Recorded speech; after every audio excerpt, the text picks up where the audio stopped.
Selamat malam kepada Bapak dosen pengampu mata kuliah akuntansi sektor publik, selaku Bapak Abdi Rahman, SEMAK, serta rekan-rekan sekalian. Di kesempatan kali ini, saya Elvianti Naftali dari Program Studi Akuntansi Universitas Siber Asia akan mempresentasikan makalah yang berjudul Akuntabilitas Pengelolaan Dana Otonomi Khusus atau OTSUS yang ada di Kota Jayapura.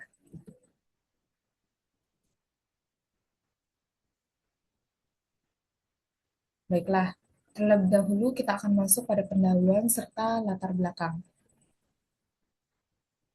Nah, di dalam akuntansi sektor publik, pengelolaan uang negara itu tujuannya bukan hanya sekedar mencatat angka atau mengurus administrasi.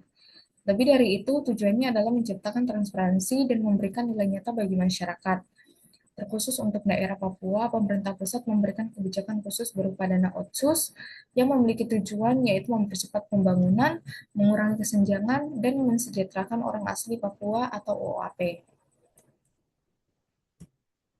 Nah, di sini kita masuk ke urgensi pengelolaan dana otsus. Kenapa kita menyorot Kota Jayapura? Karena kita mengetahui bahwa Kota Jayapura merupakan ibu kota provinsi yang menjadi pusat kegiatan. Tapi masalahnya di lapangan pengelolaannya masih sering menemui kendala, mulai dari keterbatasan kemampuan atau kompetensi SDM, kemudian pengawasan internal yang belum maksimal, sampai kepada kebiasaan birokrasi yang kadang terlalu sibuk mengejar anggaran habis terserap dibanding dengan memikirkan apakah dana itu benar-benar berdampak pada kesejahteraan masyarakat. Kemudian masuk kepada pembahasan rumusan masalah serta tujuan.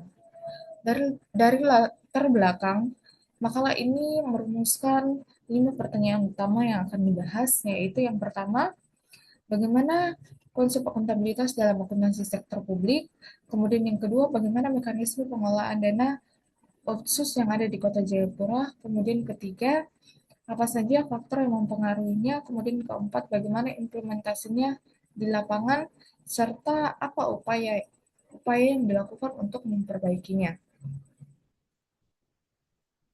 Nah, masuk pada pembahasan kajian pustaka dan konsep dasarnya. Untuk landasan teori, kita akan menggunakan 3 rujukan utama, yaitu yang pertama, teori akuntansi sektor publik yang fokus utamanya melayani masyarakat. Kemudian yang kedua, teori dimensi akuntabilitas dari Mahmudi yang membagi pertanggungjawaban menjadi 4, yaitu keuangan, hukum, program, serta kinerja.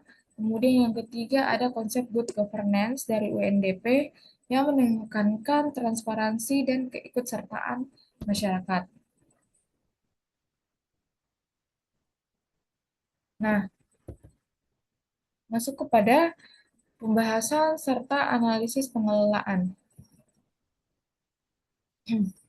Secara konsep, Secara konsep, akuntabilitas intinya adalah hubungan tanggung jawab antara masyarakat sebagai pemberi amanah dan pemerintah sebagai pihak yang mengelola dana. Di mana di sini ada pergeseran penting yaitu akuntabilitas tidak boleh cuma berhenti pada asal laporan rapi dan bapak-bapak senang atau sekedar urusan administratif, tapi juga harus menjadi akuntabilitas substantif, artinya yang diukur adalah benar-benar ada atau tidaknya perubahan serta manfaat nyata yang diberikan bagi masyarakat. Nah, di sini kita dapat melihat mekanisme pengelolaan atau perencanaan dan penganggaran. Kita mulai dari tahap perencanaan lewat forum musrenbang otsus yang melibatkan pemerintah dan masyarakat. Setelah itu masuk kepada tahap penganggaran di mana dana dibagi dan difokuskan kepada sektor-sektor penting seperti pendidikan, kesehatan, pembangunan, pembangunan infrastruktur, serta pemberdayaan ekonomi. Nah, kemudian masuk kepada mekanisme pengelolaan, pelaksanaan, pelaporan, dan pengawasan. Pada tahap pelaksanaan, program dikerjakan langsung oleh dinas atau OPD terkait. Nah, laporan keuangannya disusun sesuai standar akuntansi pemerintah atau SAP, dan yang paling penting adalah adanya pengawasan yang dilakukan berlapis baik dari dalam maupun dari luar dengan berpegang pada prinsip 5T, yaitu tepat sasaran, tepat tepat manfaat, tepat waktu, tepat jumlah, serta tepat secara administratif. Nah, kemudian di sini kita bisa melihat faktor-faktor apa yang menjadi faktor penentu akuntabilitas.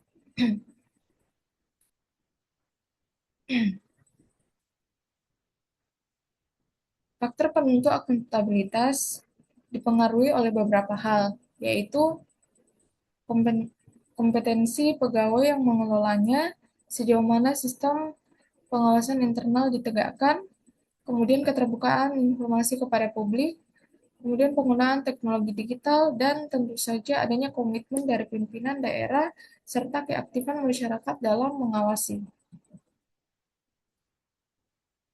Kemudian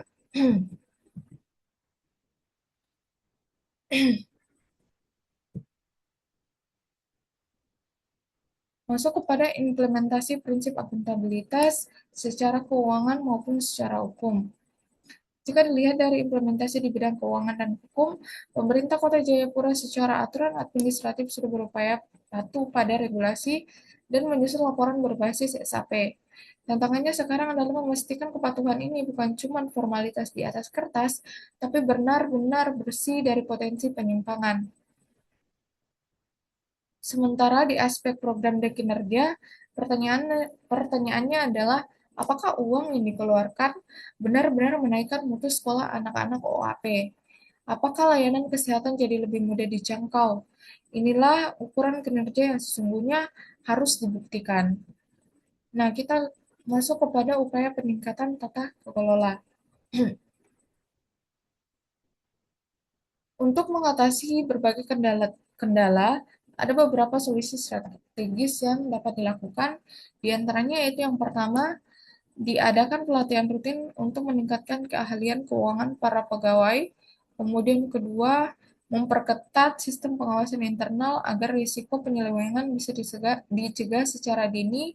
Kemudian yang ketiga, membuka akses data secara meluas ke publik menggunakan sistem digital, dan yang keempat, mengubah cara penilaian kerja, jadi bukan hanya menilai dari berapa banyak uang yang habis dibelanjakan, tapi dinilai juga dari seberapa besar kesejahteraan yang berhasil diberikan kepada masyarakat.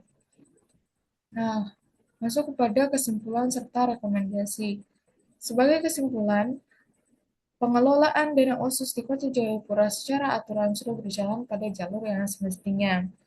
Namun, orientasinya harus terus didorong agar tidak terhenti di urusan administrasi saja, melainkan berfokus pada hasil akhir yang diberikan kepada masyarakat. Saran utamanya adalah memperkuat pengawasan internal, meningkatkan kemampuan SDM, dan melibatkan masyarakat secara aktif. Baik, sekian pemaparan materi dari saya. Terima kasih banyak atas waktu dan perhatiannya. Terima kasih.